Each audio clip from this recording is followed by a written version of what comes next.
নমস্কার, আমি রিঙ্কু। কেমন আছেন আপনারা সবাই? আশা করছি আপনারা সবাই ভালো আছেন। আপনাদের ভালোবাসায় আমার পরিবারও সবাই খুব ভালো আছে। আর এস ফ্যামিলি সুন্দর আরও একটি ব্লগে আপনাদের সকলকে অনেক অনেক স্বাগত আর ভালোবাসা জানিয়ে আজকে ঠিক এই সময় থেকে ব্লগটি শুরু করলাম। প্রতিদিনের মতো আপনাদেরকে সাথে নিয়ে, আপনাদেরকে পাশে নিয়ে। আশা করছি আজকের ব্লগটিও আপনাদের ভালো লাগবে। চলুন তাহলে সাথে থাকুন, ব্লগটি দেখতে থাকুন।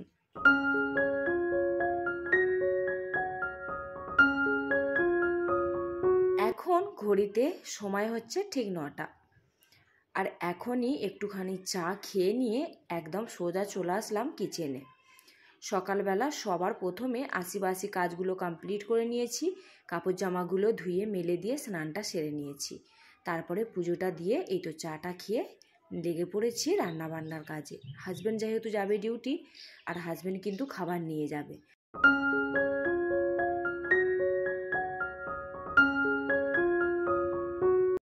আজকের লাঞ্চ মেনুর জন্য বানাচ্ছি আলু সোয়াবিনের সবজি আর কলমি শাক ভাজা। সেই জন্য কলমি শাকটাকে সবার প্রথমে কেটে ধুয়ে জল ঝরিয়ে নিয়েছি। আর এবারে আলু সোয়াবিনের জন্য আলুগুলোকে কেটে সুন্দর করে ধুয়ে নিলাম। সবজিগুলোকে একবারে যদি কেটে গুছিয়ে নিয়ে রান্নাটা বসানো যায়, তাহলে দেখবেন রান্নাটা কিন্তু চটজলদি হয়ে যায়। সেই জন্য আজকে সবার প্রথমে একদম কেটে গুছিয়ে নিয়ে তারপরে রান্নাটা বসাবো। মশলা করার তো কোনো ঝামেলা নেই, মশলা তো করাই থাকে, আপনারা জানেনই। আর মশলা করে অলরেডি ফ্রিজে রাখা থাকে বলেই কিন্তু এই চটজলদি করে রান্নাটা করতে পারি। একটুখানি পেঁয়াজ কেটে নিলাম শাক ভাজার জন্য, আর একটুখানি এই যে কেটে নিলাম সয়াবিনের সবজিটার জন্য। আর এই যে শাক ভাজাতে রসুন আর পেঁয়াজ দিয়ে ভাজলে কলমি শাক ভাজা কিন্তু খেতে প্রচণ্ড টেস্টি হয়। সেই জন্য রসুনের পরিমাণটা একটু বেশি করেই রাখলাম। আর এই তো সব কেটে গুছিয়ে এক কাছে রেখে দিলাম। এবারে একটুও দেরি না করে রান্নাটা বসিয়ে দিচ্ছি। দুটো কড়াই একদম বসিয়ে দিলাম আর দুটো ওভেনকেই জ্বালিয়ে দিলাম। তার কারণ এখন ঘড়িতে সময় হয়ে গেছে 9:30 ওপরে। একটা একটা করে যদি সবজি করতে যেতাম তাহলে কিন্তু অনেকটা সময় লেগে যেত। সেই জন্য এই যে দুটো ওভেনকেই জ্বালিয়ে দিয়েছি, আর দুটোতেই একটাই শাক ভেজে নেব আর একটাই সয়াবিন আলুর সবজিটা বানিয়ে নেব। অবশ্য আমি এই দিকে কিন্তু জোগাড় করতে করতে ওইদিকে সয়াবিনের জন্য আলুটা সিদ্ধ করে নিয়েছি কুকারেতে। সেই জন্য আরও রান্নাটা কিন্তু তাড়াতাড়ি হয়ে যাবে। আর ওইদিকে শাকটাও ভাজা হচ্ছে আর এইদিকে আমার সয়াবিনটাও ভাজা হচ্ছে। তো যাই হোক, মোটামুটি এরকমভাবে ঝটপট করে একটুখানি যদি বুদ্ধি খাটিয়ে কাজগুলো করে নেওয়া যায় না, তাহলে দেখবেন সময়ের মধ্যে কিন্তু কাজগুলো সমস্ত কমপ্লিট হয়ে যাবে। আর তারপরে এখন যেহেতু বাচ্চাদের স্কুলের ছুটি, তারপরে একটু সকাল সকালই ঘুম ভেঙে যায় প্রচণ্ড গরমের কারণে। আর ঘুম ভেঙে গেলেই কিন্তু একটুও বসে দাঁড়ায় না, একদম সোজা লেগে যায় কাজেতে। সেই জন্য আজকাল কি হচ্ছে বলুন তো, ওই মোটামুটি 11টার মধ্যে সমস্ত কাজ কিন্তু কমপ্লিট করে নিতে পারছি। আর এই তো আপনাদের সাথে কথা বলতে বলতে দেখুন শাক ভাজাটা হয়ে গেল, আর সোয়াবিনের সবজির জন্য ওইদিকে মশলাটা কষাতে দিয়ে দিলাম। ওই তো যেরকমভাবে বানানো হয় ঠিক সেরকমভাবেই বানালাম। একটুখানি টক দই রাখা ছিল ফ্রিজেতে, সেদিনে চিকেন হয়েছিল, সেদিনে আনা হয়েছিল। সেই টক দইটাকেও এই সবজির মধ্যে দিয়ে দিলাম। টক দই দিলে এই গরমের দিনে কিন্তু রান্নার সবজি বেশ খেতে ভালো লাগে। তারপরে এই তো ঘি গরম মশলা দিয়ে একটুখানি ফুটিয়ে নেব, তাহলেই হয়ে যাবে।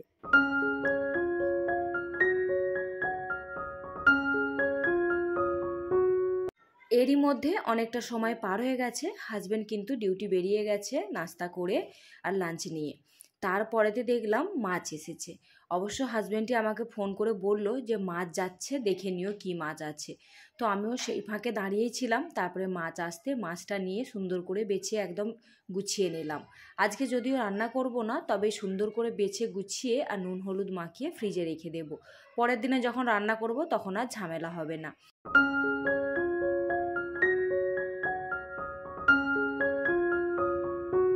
আজকে এই যে ভয়েস ওভারটা দিচ্ছি এখন কিন্তু বিকালবেলা, আর বাচ্চারা প্রচণ্ড পরিমাণে চেঁচামেচি করছে। আশা করছি বুঝতে পারছেন আপনারা, প্লিজ একটু ম্যানেজ করে নেবেন। তার কারণ বাচ্চাদেরকে মানা করলেও একদম শুনছে না। আর বিকালবেলার সময়টা ভুলটা আমারই, ওরা তো খেলবেই, তাই না? তো যাই হোক, একটু ম্যানেজ করে নেবেন।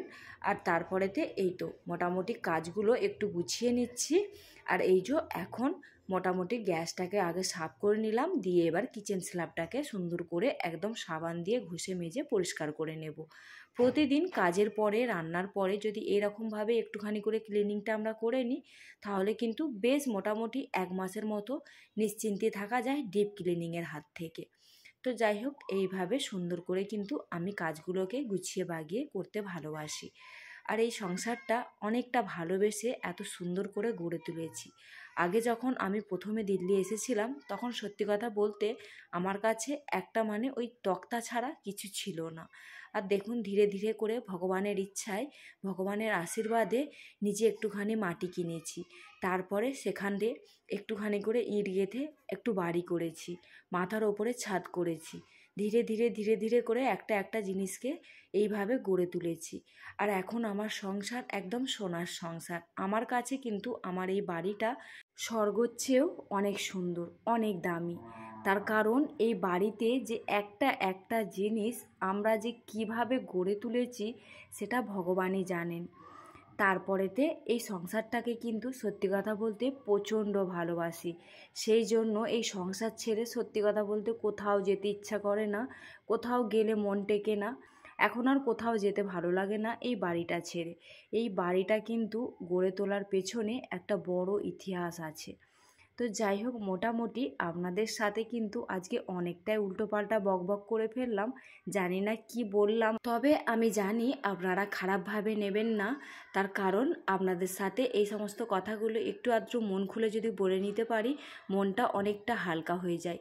এখানে আমরা একা একা থাকি, মনের মতো মন খুলে কথা বলার মতো কিন্তু সেরকম কেউ নেই। এই ব্লগের মাধ্যমে আপনাদের সাথে অনেক রকম অনেক কিছু কিন্তু শেয়ার করা যায়।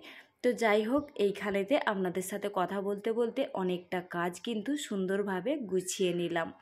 আজকে আমার এই পর্যন্ত ব্লগটি আপনাদের কেমন লাগলো অবশ্যই করে কিন্তু কমেন্ট করে জানাতে ভুলবেন না। যদি ভালো লেগে থাকে তো প্লিজ একটা লাইক করে দেবেন।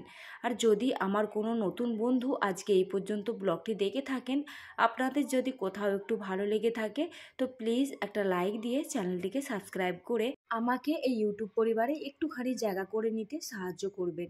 আর যারা অলরেডি এই কাজটা করে রেখেছেন তাদের তো অনেক অনেক ধন্যবাদ আর ভালোবাসা জানাচ্ছি। আর এই তো এইখানে মেয়ে পড়ছিল, মানে বড় মেয়ে পড়ছিল, তো বিছানাটা একটু অগোছালো হয়েছিল, সেটাকে একটু সুন্দর করে গুছিয়ে বাগিয়ে নিলাম। এখন সে গেছে স্নানে। আর এই যে মোটামুটি নাস্তা টাস্তা এখন ওদিকে করিয়ে দিয়েছি, আমার এখনও হয়নি। আর এই যে কথা বলছি, সত্যি কথা বলতে আমি এতটা ডিস্টার্ব হচ্ছি, এত পেছন থেকে আওয়াজ আসছে, আমাকে নিজেকেই ভালো লাগছে না। জানি না আপনাদের কতটা ভালো লাগবে। তো যাই হোক, কিছু করার নেই। আর মানে টাইম ওভারও হয়ে যাচ্ছে, ভয়েসটা না দিলেও কিন্তু নয়। যেহেতু আমি মানে ব্লগ দিই 7টা থেকে 8টার মধ্যে, সেহেতু কিন্তু আমাকে এই সময়তেই ভয়েসটা দিতেই হবে, কিছু করার নেই। আর যাই হোক, এই দিকে কিন্তু মোটামুটি কুলারটাকেও একটু ভালো করে ডাস্টিং করে নিলাম হ্যান্ড ডাস্টারটা দিয়ে।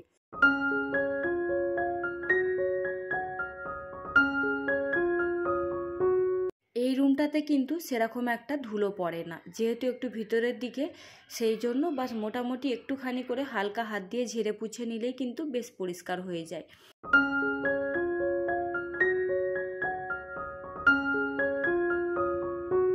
এইদিকে ডাস্টিং ক্লিনিংটা করতে করতে কিছু বনু এবং দিদিভাই কমেন্ট করেছে, তাদের নামগুলো একবার আপনাদের সাথে শেয়ার করি। মৌ ঘোষ, দাদু গামিং, তরুণ তিথি ব্লগ। তরুণ তিথি ব্লগের বনু খুব সুন্দর কমেন্ট করে, তো বলে আমার নাকি কাজকর্ম, আমার নাকি রান্না বান্না দেখতে বনুর খুব ভালো লাগে।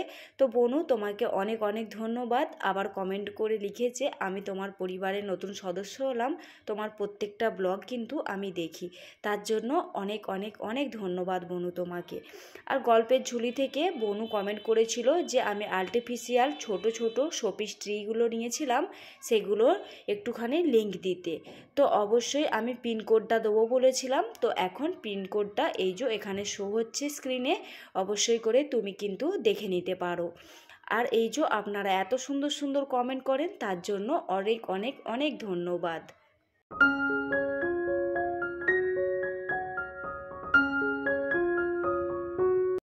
এখন ঘড়িতে সময় হচ্ছে 11:30। আর এই 11:30টার মধ্যেই কিন্তু আপনাদেরকে সাথে নিয়ে সমস্ত কাজটা সুন্দরভাবে কিভাবে গুছিয়ে করলাম সেটা শেয়ার করলাম। সমস্ত কাজ কিন্তু আমি এই সময়ের মধ্যে একা হাতে সুন্দরভাবে গুছিয়ে সেরে নিলাম। আর এই তো এবারে একটু নাস্তা করে নেব। নাস্তাতে নিয়ে নিচ্ছি 2টো রুটি আর 2টো কলা আর একটুখানি দুধ। আজকে হালকা ফুলকাভাবেই নাস্তাটা করব। আর কলাটা 2টো না নিলেও চলতো, একটা নিলে হতো, কিন্তু খারাপ হয়ে যাচ্ছে, ফেলে দেবো কেন, ওই জন্য খেয়ে নেব। আর এই যে একটুখানি দুধ নিয়ে নিলাম। আর মেয়েদেরকেও কিন্তু এই নাস্তাই করিয়ে দিয়েছি। আর যাই হোক, এবারে নাস্তাটা সেরে নিই, সেরে নিয়ে নিজেকে একটুখানি তো টাইম দিতেই হয়। তার কারণ সারাদিন কিন্তু আমরা বাড়ির কাজকর্মতে লেগে থাকি, সেই সময়তে আমরা নিজের পরিচর্যা করাটা ভুলে যাই। কিন্তু এইটা হচ্ছে সবচেয়ে বেশি প্রয়োজন, বাড়ির কাজের সাথে সাথে নিজের যত্ন নেওয়াটা। আর এটাই কিন্তু আমরা গৃহিণীরা ভুলে যাই। তার জন্যই কিন্তু আমরা দেখবেন যখন তখন শরীর অসুস্থ হয়ে পড়ে।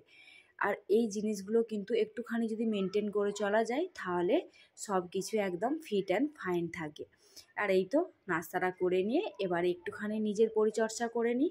চলুন তাহলে আজকের মতো ব্লগটিকে এখানেই এন্ড করে দিচ্ছি। আবারও দেখা হবে আপনাদের সাথে নেক্সট একটি ব্লগে। ততক্ষণের জন্য সবাই সুস্থ থাকবেন, ভালো থাকবেন। টাটা।